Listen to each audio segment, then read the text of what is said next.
Alright, everyone, we're back here. This is once again going to be a replay cast. This is game number 3 between Donkey Kong and Hex. We got Hex on the Legion side, Donkey Kong on the Hellborn side.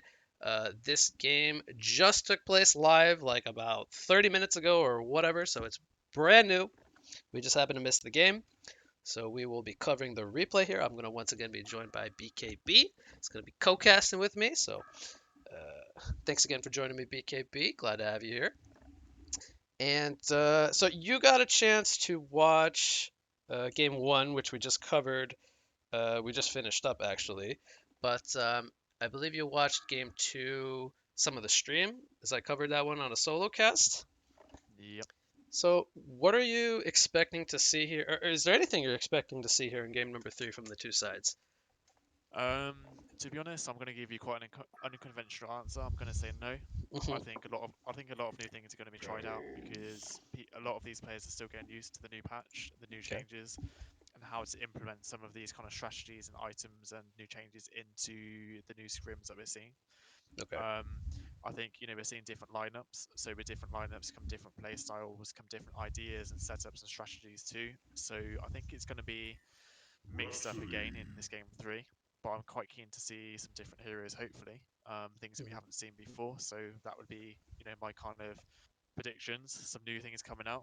We know with Hex they're quite renowned for picking different strategies and different heroes and lineups. So I think with them they'll probably be trying new things. But yeah, hopefully some new stuff will be coming our way.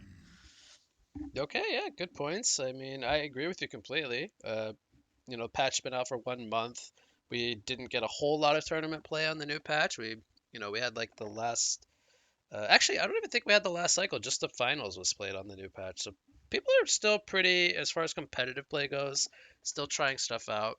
So I think we'll see teams kind of, continuing to experiment with stuff, see what kind of works, and as you pointed out, how to utilize items that got changed and whatnot. But let's take a look at the ban. So immediately we have an Ophelia ban coming out here in game 3. So I think that's no surprise. The Ophelia, very, very impactful in game 1. So for good reason. We also have the Puppet Master and the Monarch. So the Puppet Master, we talked about how he's very, very powerful right now, even worthy of a first pick as a carry hero. So just kind of shows you his power level as a hero right now. And the Monarch, I think that Bunny Lover plays a pretty good Monarch if I recall. But it's not a hero that we see banned all the time. It's more of a sometimes banned kind of support hero, but very very very strong hero.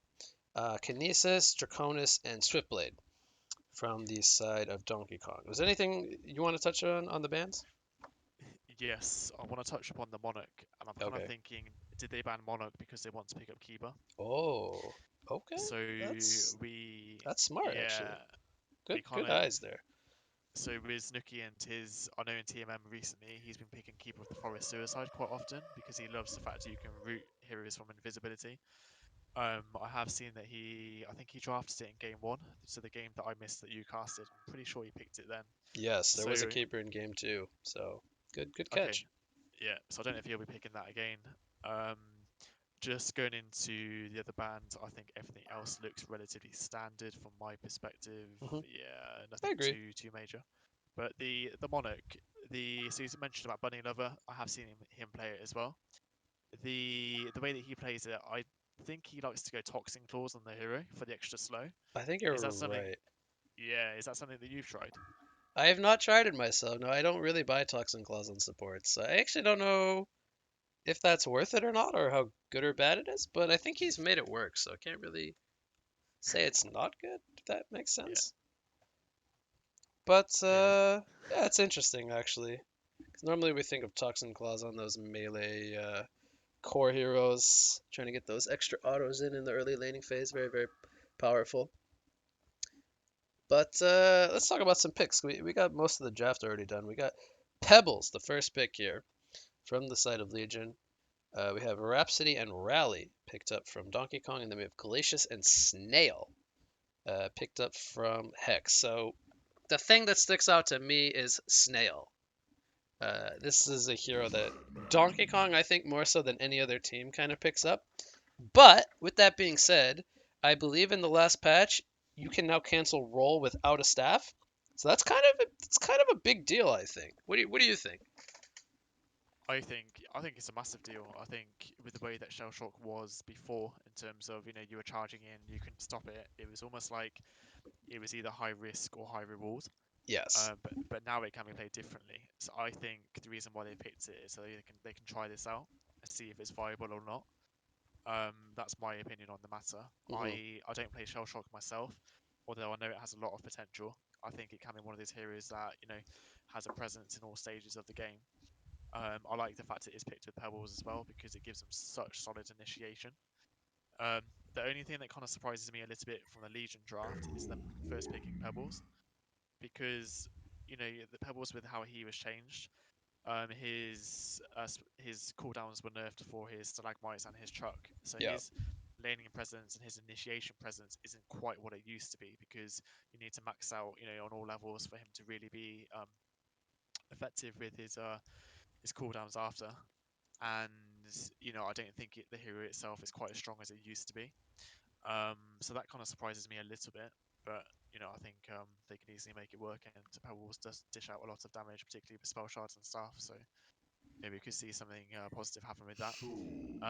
The Hellborn draft, everything seems quite standard apart from the Emerald Warden, which is not something we tend to see nowadays. So that's probably going to be similar in Shell Shock in the way that they're just going to try it and to see if it works. Yeah, so I'm looking here at the Pebbles nerfs. He got 1 second at the max levels of both stalagmites and Chuck increased on the cooldown. So at the later levels, it's not a big deal. In the early levels, Yeah. more so on the Chuck, less frequently being able to use Chuck in the early game. But I think you typically max that out first anyway, so it's not too big of a big deal, I think. Um, so with Yeah, the okay, yep, go ahead. no, I was just gonna kind of expand slightly. The main difference I see with Pebbles and the Chuck is that I think what they wanted to do was kind of limit his harassing potential, because what you can kind of do in the mid lane is once you get level 5 or level 7, you could harass with Chuck, you could have your spell, come back relatively quickly, go for the combo and pick up a kill. But you can't do that now because his cooldown is therefore increased, so it makes it a lot harder for his killing potential in the lane phase and his Mhm. harass potential in general. Okay, so I was gonna ask you a question, but I think we need to cover the draft before we conclude here. I was gonna ask Sure. you, Yeah. actually, I'll hold the question till the end. We have Doctor Repulsor, Lord Sophorus Tremble being banned out here from Donkey Kong. Uh, these are mostly Fa bands, the Doctor and Tremble, but also Dnke with the Lord, and he also plays Doctor. Then we have Electrician, Oogie, and Bubbles. They banned Bubbles, I believe, in the last game. The Oogie, they don't really have an answer to that. I think the Lord ban also coming into play, kind of hinting at a possible Oogie pick, as I believe the Lord ban was right before the Oogie pick, so they kind of read into that one a little bit. And yeah, I think I covered them all actually. Anything you want to touch upon on the bans there? I think they're pretty straightforward. Um, Electrician, I missed that one. Electrician band. No, not massively. I mean, as you say, a couple of Forbes heroes were banned with the Tremble and the Doctor Repulsor. So it's quite interesting how obviously with him used to being in their team, they are quite aware of the heroes that he used to like to pick up quite often, and the heroes that Yes. he was quite strong with. So I think it's going to be quite interesting to see, especially in future scrims and tournaments, if they do continue to ban a lot of the heroes that he plays, or on the contrary to that, if Hex decides to pick up heroes for 4 that he's played quite a lot of with Donkey Kong, such as the Doctor Repulsor, etc. Because Donkey Kong will have quite a good familiarity with how he plays it and how to deal with it. So those stand out to me a little bit. Um, obviously getting into the game and the Valkyrie pick. I'm not sure about the Valkyrie pick. Um, I think it can be good with Shell Shock, especially with the invisibility in the role. But no, what do you think? Do you like Valkyrie as a hero?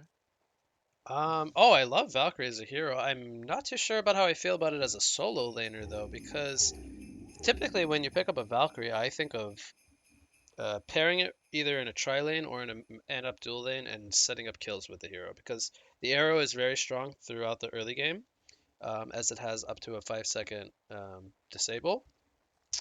And generally, she lacks damage to kill people by herself, so being paired with somebody usually helps her quite a lot.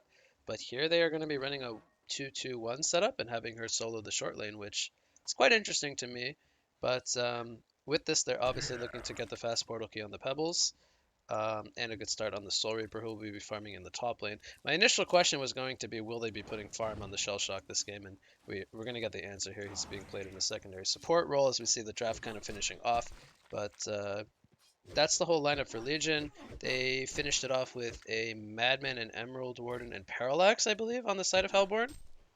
So we're actually having Krobus play the carry this game on the short lane, and Slaske's playing um, the mid lane on the Parallax. And they have rotated now the Rhapsody to the mid lane. They were initially starting off with a tri lane in the bot lane, but it is now Emerald Warden farming with rally support against the Valkyrie, and they have 2 versus 2 in the mid lane. I do not really like the Parallax Rhapsody lane. I feel like they will die to Pebbles Glacius once they hit level 2 and 3 on the Pebbles and Glacius. I feel like the kill potential is way too scary.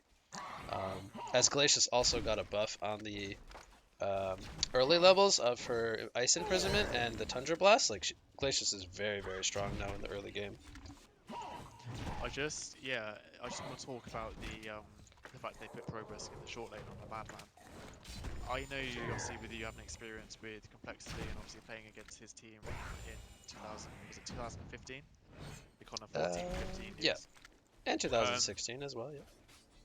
Back then what I can't remember, was he more of a carry player or was he more of their mid player? I'm sure he was Busk playing for. was playing carry for quite a while, but previous to that he was playing a lot of mid.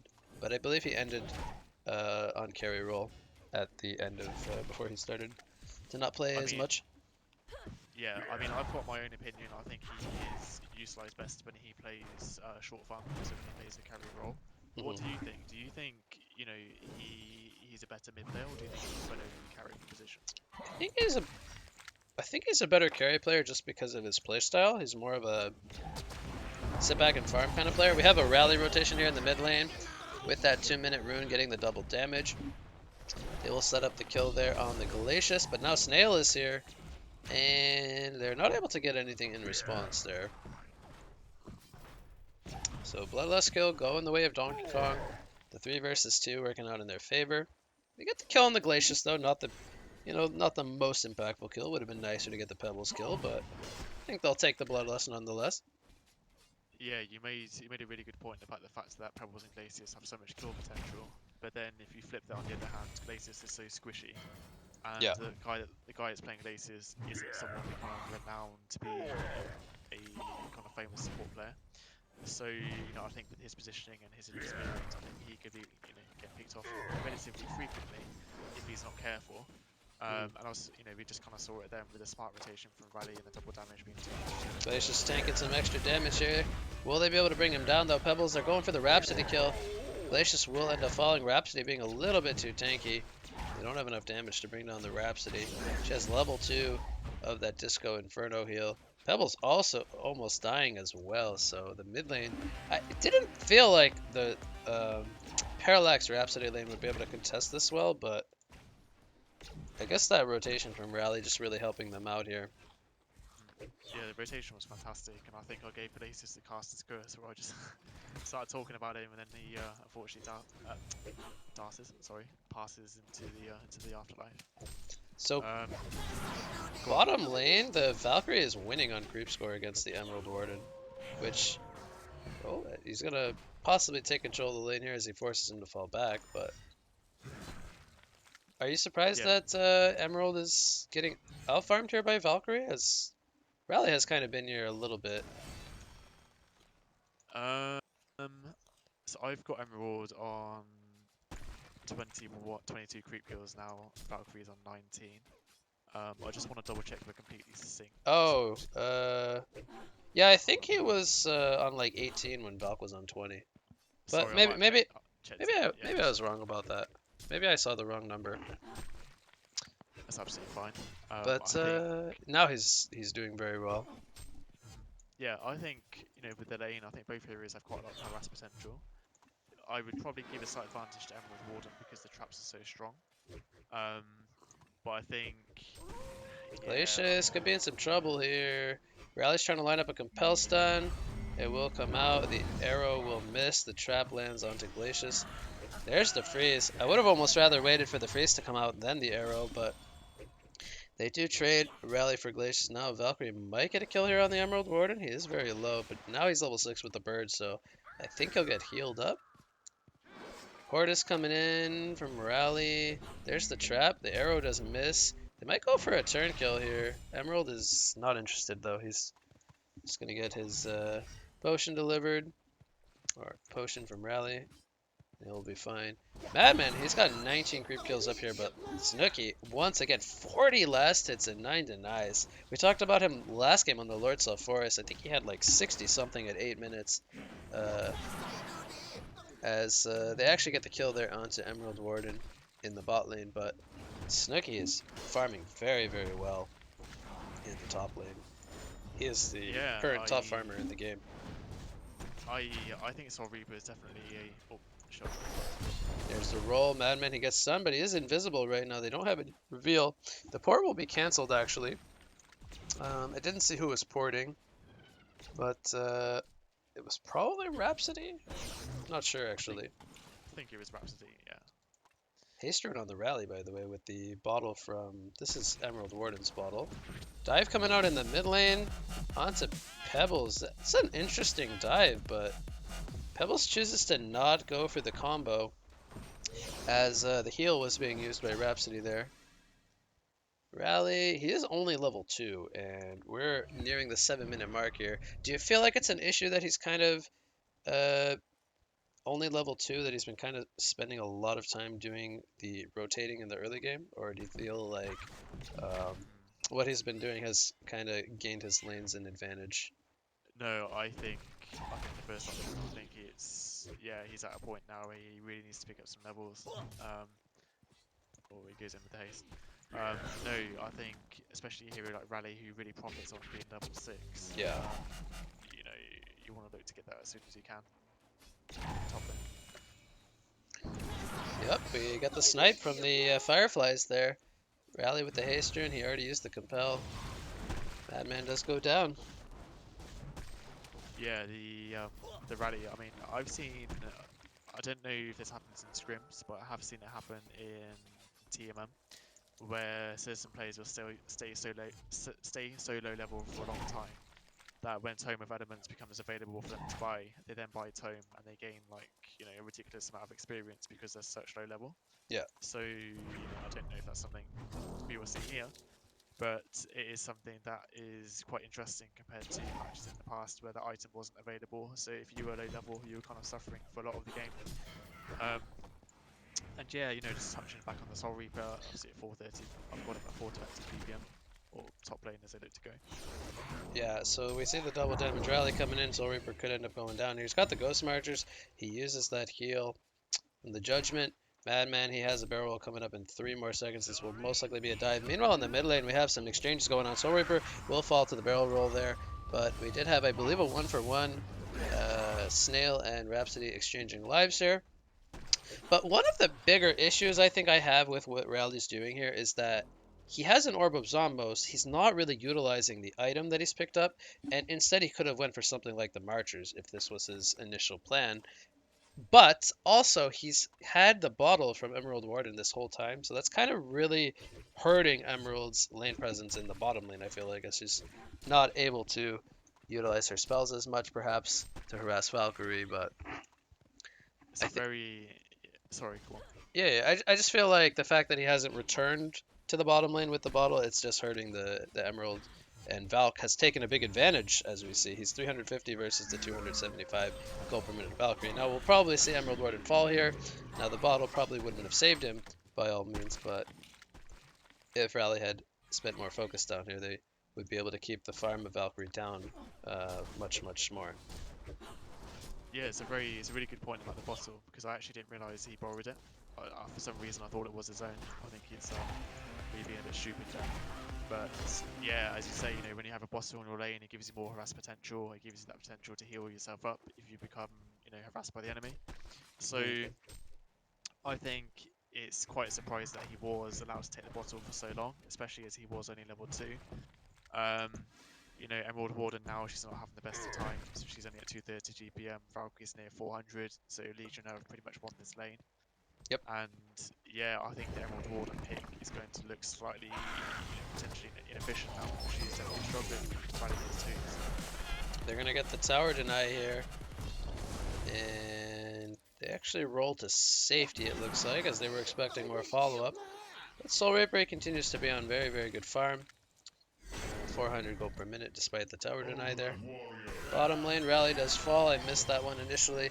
But Valk's now manning up here on the Emerald Run. He's getting the team support from Soul Reaper. He gets the, what's that called? The Demonic Execution. And they get the double tap there on the Valkyrie. So good momentum Got coming in from Hex now. has Despite the tower falling, it does end up opening some map presence up there in the top lane. Are you telling me that Testy, when he's played Soul Reaper, hasn't said I'm going to use demonic execution on this guy when you're playing your when you're playing your games? No, yeah, the name. I think some heroes have names of spells that are just so hard to remember, particularly like South Forest, but like more Satismia and Dnke and everything. Well, the funny thing is, I No, you. play Soul Reaper myself. I just Or do you? sometimes forget the name of things. Yeah, it's definitely something that happens quite too often. I had to remember what his heal was called, Judgment, as well. Because we don't normally say, hey, I have Judgment, I can heal you. We say, I can heal. Yeah, Yeah, exactly. You so just shorten anyway. it to make it easier. Yeah. No, sorry, you mentioned something about space. The tower in the top lane being taken out very early. Despite being Yeah, denied, it opens up. So we say now Madman, he's very vulnerable up here. There's no tower for his team to assist him, and he may end up falling here. He may also be a little bit too slippery. He's trying to make the juke. Okay, they're going to spot him out there. Soul Reaper is very, very fast, but he doesn't have mana for a judgment, so Batman will actually create a lot of space up here. yeah. The good escape from Probus. Just wondering how he's gonna be able Recover. to farm now and recover. Yeah, because as you say, the tile is such a massive thing for Legion to pick up, and I'm always a big fan when I play games to push towers early on because it frees up so much space, which can be so valuable for mid lane. Couples misses this done. Yep, we got a Um, whiff there on the Stalag. Yeah, so with early tower kills, it just invites more pressure and more ability to gank, to farm, to shut enemies down. And the top tower is so useful because Madman isn't having the best time anyway. He's Got a now roll to coming put. into the mid lane on the parallax. He's going to get himself the distance. Snail could be in a very vulnerable position now, but we got Soul Reaper and Pebbles here. Here's the TP's coming in. Emerald Warden with the silence. Here comes the Compel Stun. On to two. Pebbles is going to fall, and that was a big overextension coming out from Hex, as Dnke will TP on out, as the Compel Stun was not available yet, but 2 kills as they overextend very, very deep there. And Glacius, he could be in some trouble actually. Here comes the staccato stun. Emerald Warden, will he line up the trap? He will. That's a dead Glacius. So 3 kills go in the way of Donkey Kong as they get punished there for that dive. Yeah, well punished. Slasky playing the Parallax, definitely a very strong Parallax player. I have seen him and I have seen his potential with the hero, so I'm quite excited to see what happens if we go into a late game. Mhm. Um, But the game we casted a minute ago was obviously Sam Raid up against the Puppet Master and the South Forest. Yeah. But this game, some of the carries and their potential isn't quite as hard as what we saw in that game that we just went over. Although you could argue Madman is a fantastic hero. Yep, we see the rally fall here. Here comes a Glacial Downpour doing tons of damage. Emerald Warden eats an arrow to the face, and that's 2 kills going the way of Hex. But no, I just wanted to kind of think about Valkyrie and her ability to get into the late game, especially as she's bought an Elder's Parasite now. I think Oh, with the yeah. V4, he's going to go for the Grimoire power and just combine the new metagame items, which is something he likes to do. But I do think that if you put a Valkyrie against a Madman and a Parallax, I would argue that Madman and Parallax would probably take it. However, Yeah, you've I got Soul agree. Reaper too. So, yeah, it's going to be interesting to see how that transitions. Yeah, so no true hard carry for the side of Legion, but Madman definitely, I think, the scariest late game hero in the match. as he does scale very, very well. Parallax, I think he's kind of similar to Valkyrie and Soul Reaper. Doesn't really necessarily hard carry, but um, does have his peak in mid game where he is very explosive. Um, Emerald Warden, kind of in the same boat. She can kind of semi carry, but I don't know if she necessarily hard carries. Um, but not off to the greatest start this game for reasons we mentioned earlier. We'll see the Prism come out here from Valkyrie. Ooh, they're gonna run right into Parallax. He's gonna get frozen here. This could be. Will they have the damage to bring him down fast enough? He's gonna get the jump here. The Protective Melody not able to save him in time. That would have been huge. And now they're looking to turn it around. Rhapsody will fall as well. Here comes a roll. Everyone's getting in the bus. Will this be able to catch Emerald Warden out? Yes, it will. And hello, there's 4 players here. That's a dead Emerald Warden. I think if Valley Chris is watching this, he'd definitely be quite happy to see what was happening there. 4-man roll into a solo hero. Um, I wanted to go over Soul Reaper quickly. One thing I have been quite surprised with is Snooki is known for going for quite a fast light brand into either Gribble or Dawnbringer. Yeah. But one thing I wanted to kind of mention is that he's going more of a generally kind of supportive Soul Reaper, quite tanky build. Testy within your Here team comes is the someone Earth that Shatter from Parallax. Will they have the damage here? Here comes the slam, and Snooki will fall. He did get the tower to fall to creep, so it got a minor victory there, but a lot of resources. He used the slam, the Earth Shatter, to take him out. But so you're talking about the item build from Soul Reaper? Yeah, so just comparing it to Angry Testy in your team when he likes to play Soul Reaper himself, especially in the kind of recent games and the tournaments that he was playing the hero. I think that he went for something very similar, if I'm not mistaken. He likes the Does Astro into Gnomes into Staff. okay, yeah. What do you think about Staff and Soul Reaper? I'm not that sold on it per se, but I could see how it kind of has some uses where it gives you a lot of stats and bulks you up in the mid game. And if you're able to line up the demonic execution and it chains to enemies, having the stun and the damage can be quite useful, I think. But I think it is a mid game high risk high reward payoff. We're gonna have a double stun toss combo here coming out. Parallax getting locked down by the glacial. Ice Imprisonment. Protecting Melody is not going to do a whole lot as he gets taken out very, very quickly. We're going to have a buyback coming out from Parallax, and this fight is being heavily won here from Hex. They are going to get another Pebbles combo here on the rally. It's a double tap coming out from Pebbles, and I believe that was a 5-man genocide with a buyback, and I don't know if they got a single kill there. That was just very, very well played from Hex, as I believe Madman was very low from the Convoy, so this timing of this team fight coming out from Hex was beautiful. They get the hat trick on Pebbles and they steal the Convoy away from Donkey Kong. So that word of sight coming out from Glacius there, giving them all the information they needed, and they took a beautiful engagement. It was, yeah, beautiful is the right word for that. Getting the Kongor was huge as well because now it opens up their own Kongor, which they should feel quite comfortable taking. Because Hellborn's deviation is greatly limited. So that will give them a token. I think if they get the token onto Valkyrie, I think it's probably going to be quite a short game and Legion will take it. Madman's only at 260 GPM. He is, yeah, trying to build a light round. Pebbles is gonna whiff the stun there, but will they be able to re-engage? There's no team support here, so not gonna get punished for that missed combo, unfortunately. But I didn't get a chance to see what the golden XP was before that team fight, but they're at a 10,000 gold and 7,000 XP lead. That fight was just so crucial. A 5-man genocide with a buyback and a Kongor steal. Doesn't get too much better than that. No, it doesn't. Especially with the Kongor before 20 minutes, that is the enemy Kongor. It's huge because it gives you that advantage with either the buff that you pick up or the fact that you can go into your own and get the early token, which gives you such a strong presence into the next team fight. Glacius is doing his own thing, trying to push bot lane with his steam boots. Haven't seen his steam boots Glacius for a long time. Not since we used to see it picked up in old tournaments back in the Honcast days. But no, I think the Valkyrie build is something relatively predictable. So Oh, there goes Parallax. He gets caught out by the Prism. yeah, the what was I saying? Yeah, the Valkyrie is good for a lot of these new items. Oh, Yeah, they've actually had the enough. game. I guess that Wow. team fight was a little bit demoralizing for them as they decide it's not worth continuing.